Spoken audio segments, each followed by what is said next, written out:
speaker this afternoon is Dr. Philippe Collon, who is the Associate Director for CUES. How many of you know what CUES is? Good, few. A whole bunch more of you are going to know in a few minutes. He is an Associate Professor in the Department of Physics, where he teaches, let's see, the focus is, I lost my note. The focus is something in physics. Nuclear astrophysics, basically. Nuclear.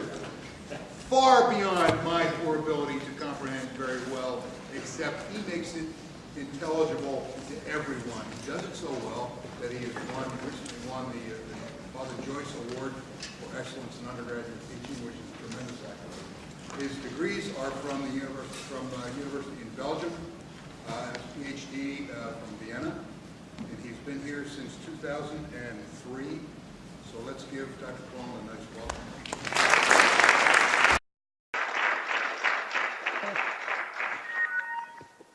So I hope this is on, yes. So yes, my name is Philippe Collon. I am the Associate Director of CUES. As some of you have shown up, you know what CUES is. I have also probably talked about CUES in some of your residential halls. Who has attended some of those talks, just to get an idea? Okay, some of you residence halls have never answered, so you can still go to your academic commissioners and ask them to have me come by too. Most of my work, yes, is in physics. I know that that's your favorite subject. But what you may not know is that, as a matter of fact, the University of Notre Dame has one of the third longest in operation accelerator laboratories in the world. The first accelerator was 1936, and the work that we do is mostly related to nuclear astrophysics. That's not what I'm going to talk to you about, but that just to give you a little bit of background. What I want to introduce is CUES, and CUES, as some of you may know, is the Center for Undergraduate Scholarly Engagement. It's a bit of a long name. The reason why we called it that is because it's more than just undergraduate research. What we want to do is get you all to be engaged in what is generally called scholarly activities, i.e. getting engaged with your field. All of you are here at university because you're probably passionate about something. You're at this point deciding if you want to stay in College of Business or go on to engineering or arts and letters, and there's a reason for that. It's not because you have to do it. It's because probably there is something there that really sort of motivates you. You want to make a difference in a given field. You don't want just to be in a field, you want to make a difference. And what we want you to all understand is that you can start making a difference now. Not when you leave here, not once you've got your degree, but now. This is more than just a place where you learn. This is a place where you will interact with people who are leaders in their field. And it really, the onus is up to you to go and say, hey, I want to be engaged in this field. And this is where we are there to help you. The reason why CUES was created was that a few years ago we noticed that the University of Notre Dame, even though we get some of the brightest students in the country, sends the least out to go on to graduate school or even to fellowships. Even though you are at that level of all those students that get those fellowships, go on to scholarships, go on to graduate schools. And so the question was why? What can we do? What can we change? What we noticed is all of you here are extremely strong at making a change in the community. A lot of you here, how many of you are involved in community-based activities, in helping at the various centers, in being engaged in your community? How many here? How many of you are engaged in scholarly activities? How many of you are doing undergraduate research? Well, why do I see the difference? You can make that same difference, and that's what we're trying to do here. So really, CUES has three pillars. The first is me, scholarly engagement. The idea is to get you fired up. The second is to try and get you to think about things that you can do and provide you with the funds. Because yes, it's a question of money, very often. And that's the second, that's undergraduate research, that's with Dr. Lucero. That's to start to get you to write proposals, to think about what can you do, how can you participate. And the third is then to go on to fellowships and apply for those fellowships. And all of you have the opportunity of getting these prestigious fellowships. But one of the things that you have to realize, and the same thing if you want to go on to graduate school, is you have to start early. Another thing that we very often notice here at Notre Dame is that students come in their sort of junior year and say, hey, I've really become interested in this field, I'd like to go on to graduate school. But yet they haven't really started to work on doing undergraduate research, getting to know those professors that are going to be writing these letters of recommendation. There's a very simple, very selfish reason why you should all get involved into undergraduate research or scholarly activities. Because eventually all of you are going to come back to us as faculty, and say, I need a letter of recommendation to go to graduate school, to go to this, to go to that. Many of you will never have interacted really with the professor. I get a lot of students that I've seen in class, they've handed in their assignments on time, but what else can I write?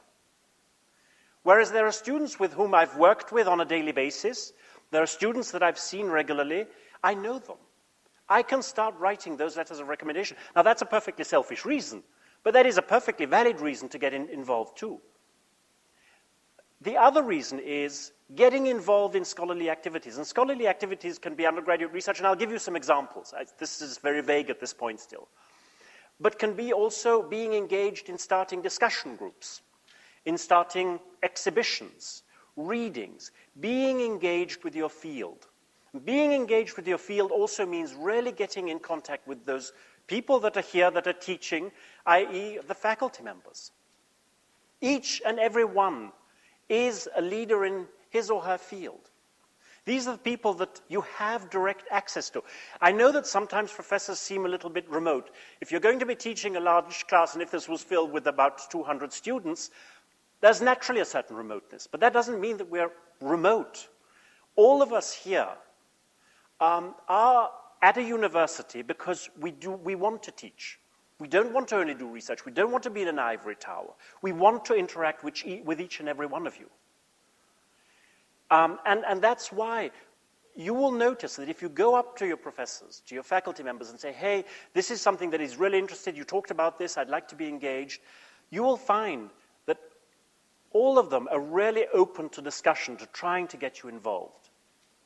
And the onus is really on you. And I know that very often there's this misconception that you can only be involved in undergraduate research if you've got this sort of whole plan written out, laid out.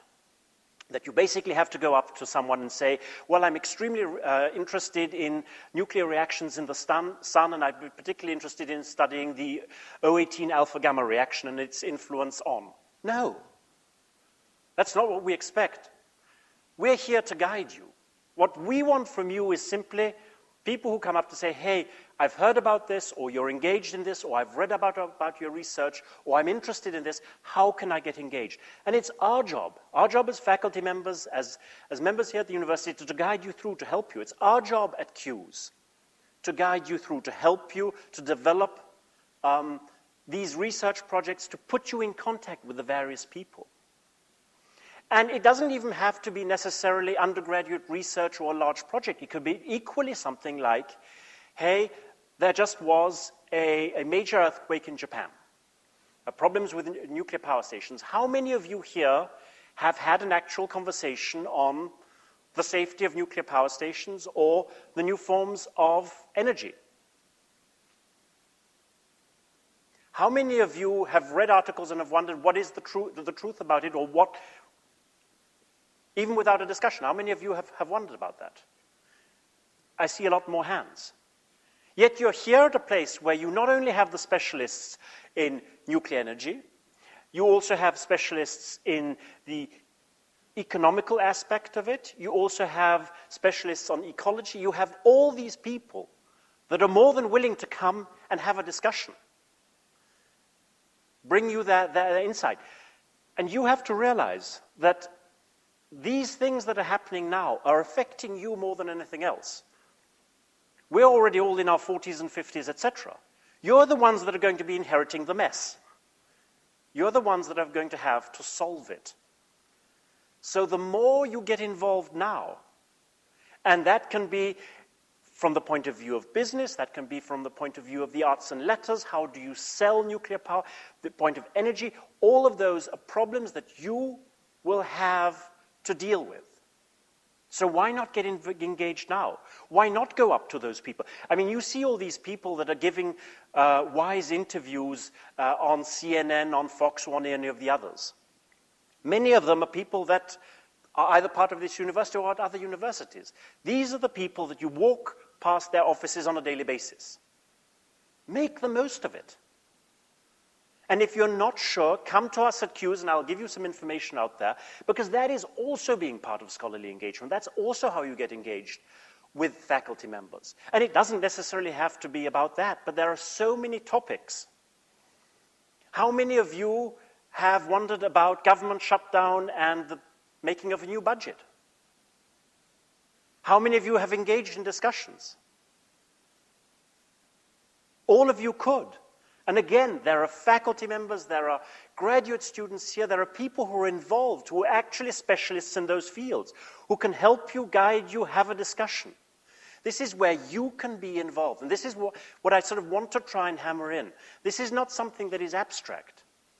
This is something where 3.5 or less than 3.5 years from now, you will be on the market for a job or to go into graduate school. This isn't that far away anymore. But this is where you can start making a difference. We have students who are already now involved in various congressional committees and things like that, working. We have students in physics who are involved in energy committees on isotopes, things like that. Those are things that are actually available to any and all of you. And the only thing that it requires of you is to say, I'm interested in that, how do I make a difference? It does not require you to have a whole finished plan. That's what we're here for. We're here to help you, we're here to guide you, to start you out. But it can be things like, what are the various projects that are out there? Because very often people are very sort of vague. They range from being engaged in a research group. I have 8 or 9 undergraduates that are working in the nuclear lab. They range from freshmen all the way to seniors. And yes, the freshmen, when they come, have very little experience. But that's our job to teach them.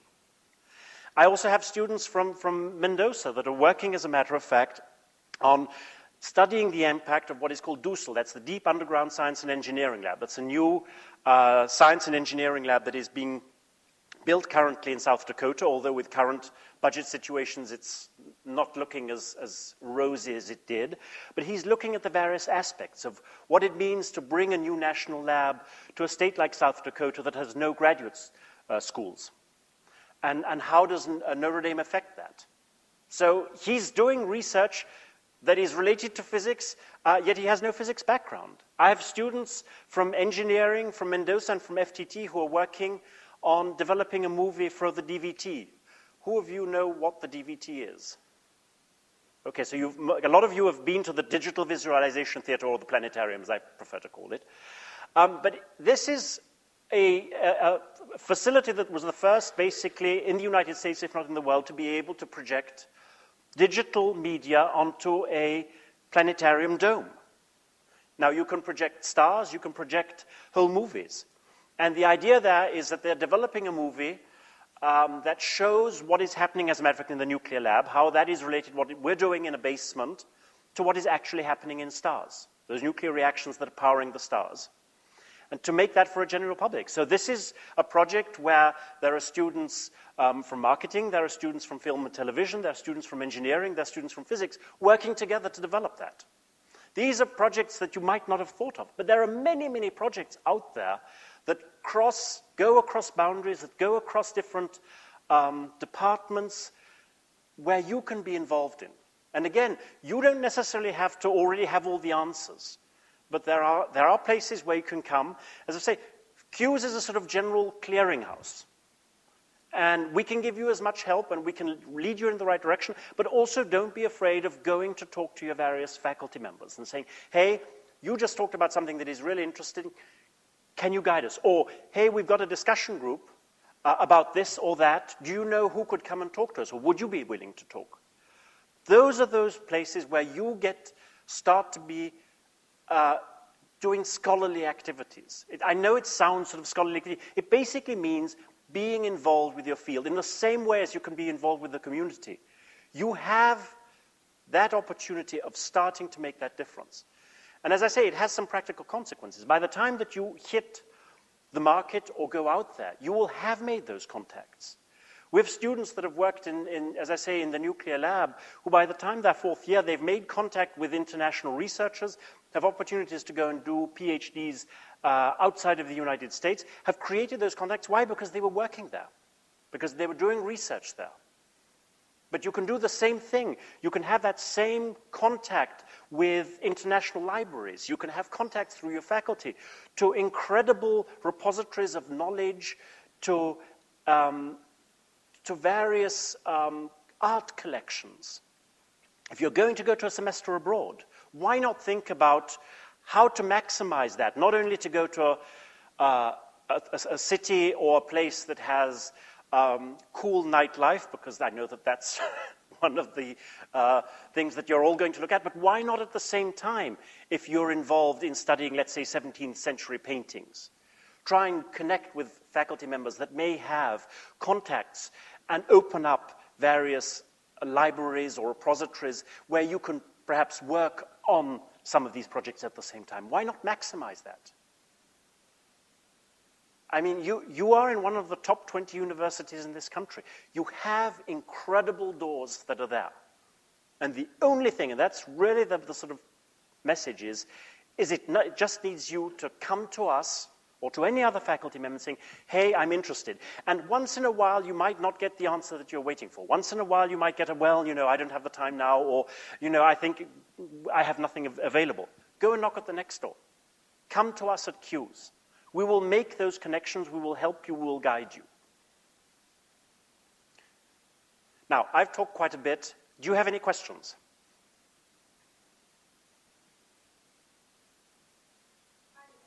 Yes?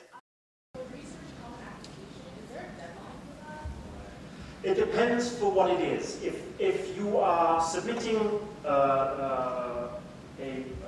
for a talk for the the end of the semester undergraduate scholars conference, there was a deadline. However, if you submit it now, it probably will still get processed. If you're submitting for summer research, there are various deadlines depending on which specific area. If it's for the, as I say, for the undergraduate scholars conference, the deadline was, but they're still accepting. Okay. For summer research. If it's for summer research, a lot of the deadlines are about closing now. Why? The simple reason is that we've got to figure out how many students we have, how much money is available. However, that doesn't mean that you still can't come to Q's and say, hey, I've missed those deadlines, what can I do? There are ways. I can't always guarantee that we'll find a way, but even if it won't work for this year, we can start prepping for next year. But there are still opportunities out there. So, as I say, there are different deadlines. Q's News, I know you all get it. I know most of you do what everybody else does with those types of emails, and that is to file them away in that bin. Look at it once in a while, because a lot of the deadlines are in there. If you look at the top of Q's News, you'll see where a lot of those deadlines are. Any of you already involved in undergraduate research?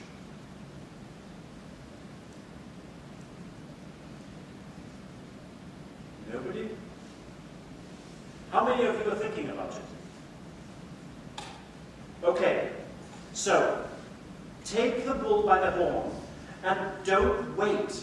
The reason why I'm also telling you to start early is the earlier you start, the more time you have to develop a project.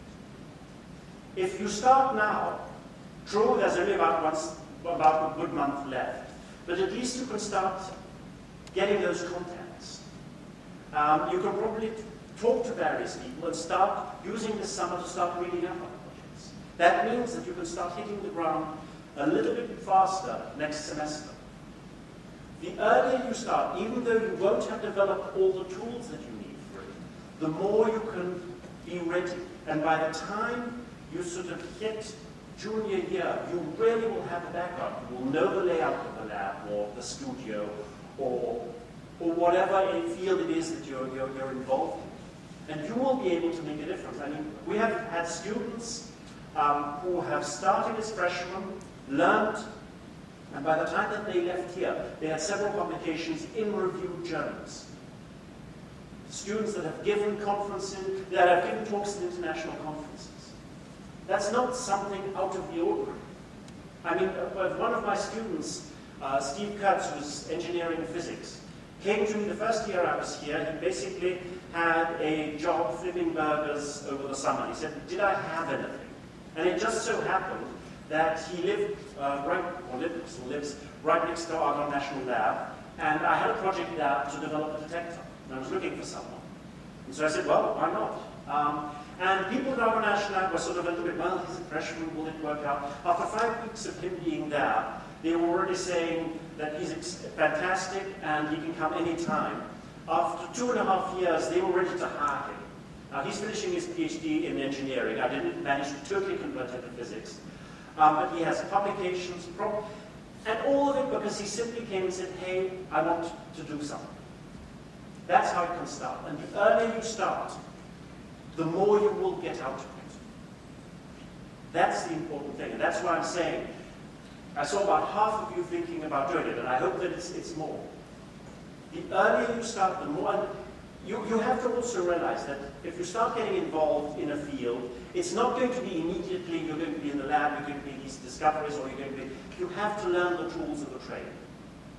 And yes, you have classes, yes, you have other things, but the earlier you start, the more you can learn all of that. Get that knowledge under your belt, get familiar with the field, the people that you're going to be working with, the environment, and start learning out what is it that you're interested in. Also, a lot of you come to us saying, well, I'm really interested in working, let's say, in Shakespearean literature.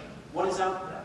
One of the ways that you could very easily start to get a little bit of background is go and look at those web pages of the various faculty members that have talked about something that you find interesting. Chances are that they've probably published about that. So go and look in their biography, go and look in the libraries, ask the librarians, they're an extremely good source of knowledge too, about things that have been published about an area that you're interested in. As I say, all of you have this fascination, because the reason that you're here at university is because there's something where you want to make a difference. Start simply looking what has been written. You don't have to understand the full scope. A lot of these scholarly articles, even scholarly articles by my own colleagues, I can't understand. But you can get a little bit of an idea of the direction in which they're going, the fields that they've touched. And that helps you also, if you're simply saying, I'm really interested in medieval languages. Well, go to that department, look at the various faculty members and what they've published, and look at what is it that is interesting. Because that's the first question that all of us are going to ask is, what is it that makes you tick? What do you want to do? And have you looked at what is out there? When you say have you looked at what is out there, it doesn't mean have you read everything and have you understood it. No, it means have you sort of identified something that you think is where you want to make a difference. And those references are easily there. And again, if you don't find them online, librarians are an extremely good resource. Don't hesitate to go and talk to your faculty members and come to us at CUES. By the way, I always forget to say that CUES is on the second floor of Geddes Hall. Do you know where Geddes Hall is? Okay, second floor, that's where we are. Drop in, or if you want to make sure that one of us is there, because sometimes we're out like this giving presentations, or I'm in my office in physics or things like that, make sure that we're there. But feel free to also drop by to make an appointment. I have here a number of brochures that I'm going to. First one is, and I don't know if there are enough, if not, I can drop off some more. The first is a sort of general presentation of CUES and has all our emails. The second is about undergraduate research, and the third is then about fellowships. And again, if all of you are thinking of applying for fellowships, the earlier you start thinking about it, the better it is. The more scholarly activities you have under your belt, the larger the chances are that you will get selected for those fellowships.